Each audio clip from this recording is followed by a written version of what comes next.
Malachie, chapitre 3. Voici, j'enverrai mon messager. Il préparera le chemin devant moi.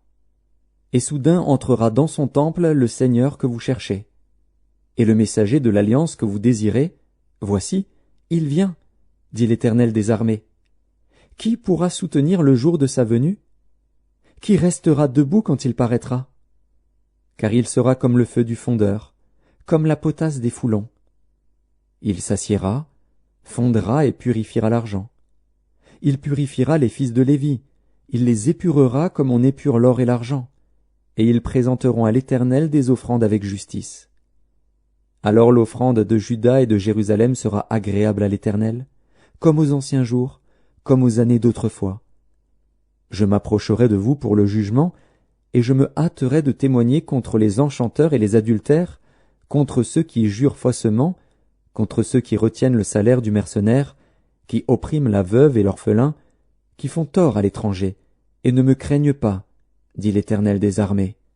Car je suis l'Éternel, je ne change pas. Et vous, enfants de Jacob, vous n'avez pas été consumés. Depuis le temps de vos pères, vous vous êtes écartés de mes ordonnances, vous ne les avez point observées. Revenez à moi, et je reviendrai à vous, dit l'Éternel des armées. Et vous dites, en quoi devons-nous revenir? Un homme trompe-t-il Dieu? Car vous me trompez, et vous dites, en quoi t'avons-nous trompé? Dans les dîmes et les offrandes. Vous êtes frappés par la malédiction, et vous me trompez, la nation tout entière. Apportez à la maison du trésor toutes les dîmes, afin qu'il y ait de la nourriture dans ma maison. Mettez-moi de la sorte à l'épreuve, dit l'Éternel des armées.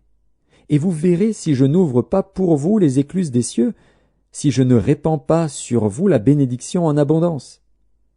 Pour vous je menacerai celui qui dévore, et il ne vous détruira pas les fruits de la terre, et la vigne ne sera pas stérile dans vos campagnes, dit l'Éternel des armées. Toutes les nations vous diront heureux, car vous serez un pays de délices, dit l'Éternel des armées. Vos paroles sont rudes contre moi, dit l'Éternel. Et vous dites, qu'avons-nous dit contre toi? Vous avez dit, c'est en vain que l'on sert Dieu.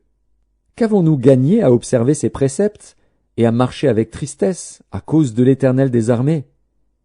Maintenant nous estimons heureux les hautains, oui, les méchants prospèrent, oui, ils tentent Dieu et ils échappent. Alors ceux qui craignent l'Éternel se parlèrent l'un à l'autre.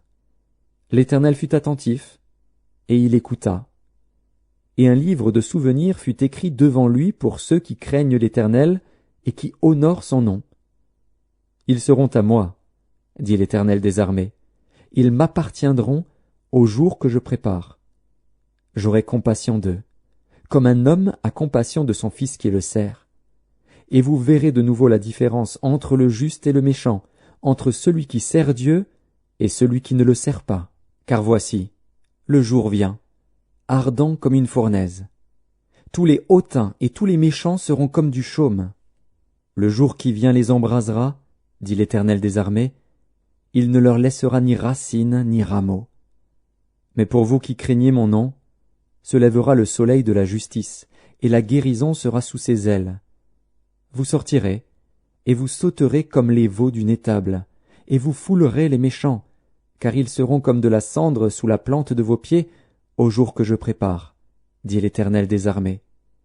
Souvenez-vous de la loi de Moïse, mon serviteur, auquel j'ai prescrit en Horeb, pour tout Israël, des préceptes et des ordonnances.